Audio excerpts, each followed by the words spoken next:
Question करते हैं 14वां, निकलन विधि से ही करना है। इसका आधार बनेगा 100, क्योंकि 97 100 के नजदीक ज्यादा है, और यहां पर पूरक संख्या बनेगी 100 माइनस 97 बराबर 0 3। कोई दिक्कत नहीं है, ठीक है। इसके बाद हम वो सेम का सेम प्रथम खंड, फिर दूसरा द्वितीय खंड, फिर तीसरा तृतीय खंड, ठीक है। यहां पर प्रथम खंड में मूल रूप से जो भाजक है वो लगाएंगे, और तृतीय खंड में क्या करेंगे कि जो जितनी भाजक में संख्या है उतनी संख्या उधर लिख देते हैं 94, और उसके बाद बची हुई संख्या 39 इधर लिख लेते हैं, और यहां पर लिखते हैं पूरक संख्या, और इस प्रकार से डिवाइड कर लेते हैं।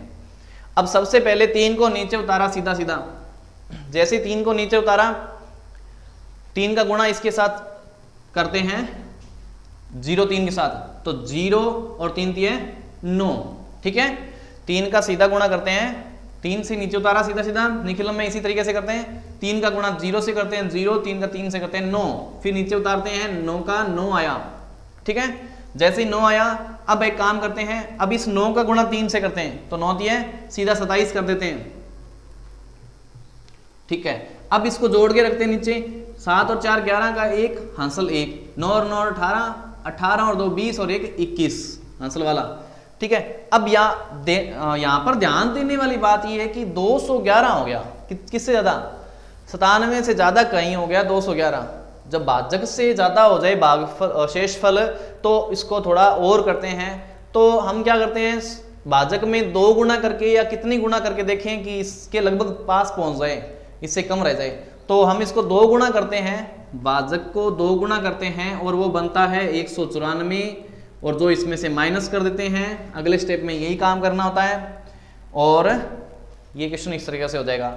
अब यहाँ से माइनस करेंगे तो 11 में से 4 गए 7, और इधर 10 में से 9 गया 1, और ये 0, तो ये 17 बचा, और इधर ये 39 और 2 41, तो यहाँ पे भागफल बचा कितना 41, और शेषफल कितना हुआ 17, ठीक है। इस प्रकार से करेंगे, ये विधि बहुत सरल है। चलो अगला क्वेश्चन करते हैं।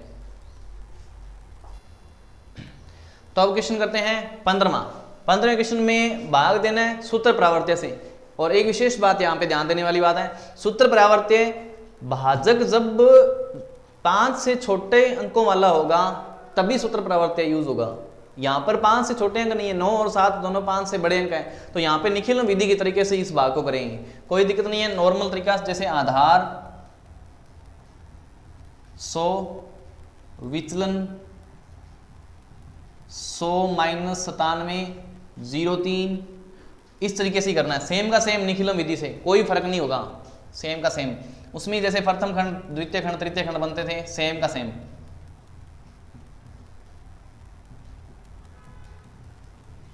प्रथम खंड द्वितीय खंड और ये तृतीय खंड सेम के सेम बन रहे हैं, और यहाँ पे वो सेम 97, और जैसे जितने अंक उसमें भाजक में होते हैं उतने अंक उधर रखते हैं, जितने अंक इधर होते हैं इस तरीके से रखना है, और ये 0 3 सेम तरीके से करना होगा, क्योंकि भाजक में दोनों अंक 5 से अधिक हैं। तो अब बात करते हैं, सेम का सेम 2 उतार लिया, ठीक है। 2 का गुणा 0 3 से करते हैं, तो 0 और 3 दूनी 6, फिर 1 उतार लिया, 0 और 3 एकम 3। अब नीचे उतारेंगे इनको, 3 और 2 5, 6 और 1 7, और ये उत्तर आ गया इसका भागफल 21 और शेषफल 75।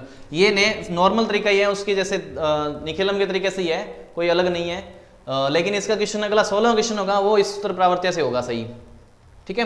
तो अब करते हैं अगला 16वां क्वेश्चन। तो क्वेश्चन करते हैं अगला 16वां क्वेश्चन। अब इसमें है, इसमें प्रत्येक अंक 5 से कम है 131 में, तो इसका मानते हैं आधार 100। अब इसमें विचलन जो आएगा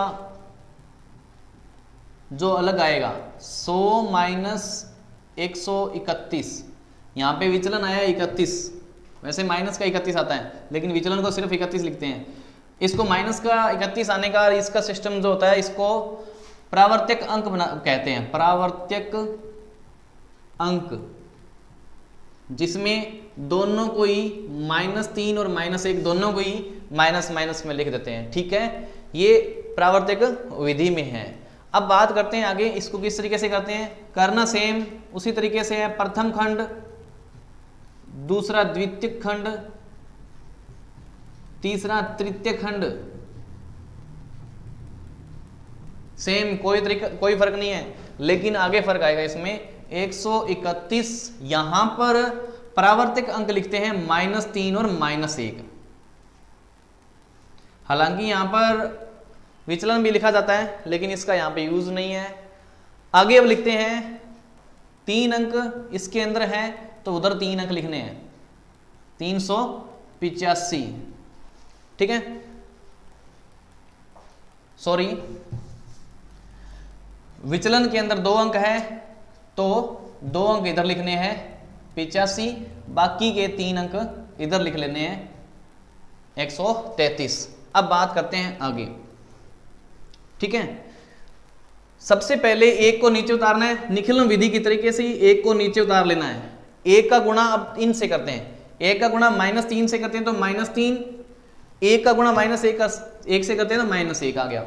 अब इसको करते हैं 3 में से, अब पहले तो यहाँ पे जुड़ा करती थी, अब ये माइनस का विचलन है, प्रावर्तक अंक माइनस का है, इसलिए क्या करते हैं दोनों घट जाएगी, तो यहाँ पे आया 0। जैसे 0 आया तो अब क्या काम करना है, अब इसका गुणा 0 से करना है, 0 और ये सारा 0 0 हो जाएगा, इधर तक जाएगा। अब ये क्या हो जाएगा, 3 में से 1 घटाएंगे, कितना आ जाएगा 2। अब 2 का गुणा करना है, 3 दूनी 6 और वो माइनस का जाएगा क्योंकि माइनस का है, और 1 2 एकम 2 माइनस का। अब इसको सरल कर देंगे, 5 में से 2 गए 3 और 8 में से 6 गए 2। इस तरीके से ये इसका उत्तर आ जाएगा, भागफल 102 और शेषफल 23। तो विद्यार्थियों, इस प्रकार से हमने ये प्रावर्तक विधि की। अब तक हमने इस प्रश्नावली के 16 प्रश्न कर लिए। रिवीजन करें, बार बार प्रयास करें इसको, और कोई भी प्रश्न जहां पर समझ में नहीं आया दोबारा देख लें और ढंग से समझ में आ जाएगा, और मेहनत करते रहें। ठीक है, धन्यवाद।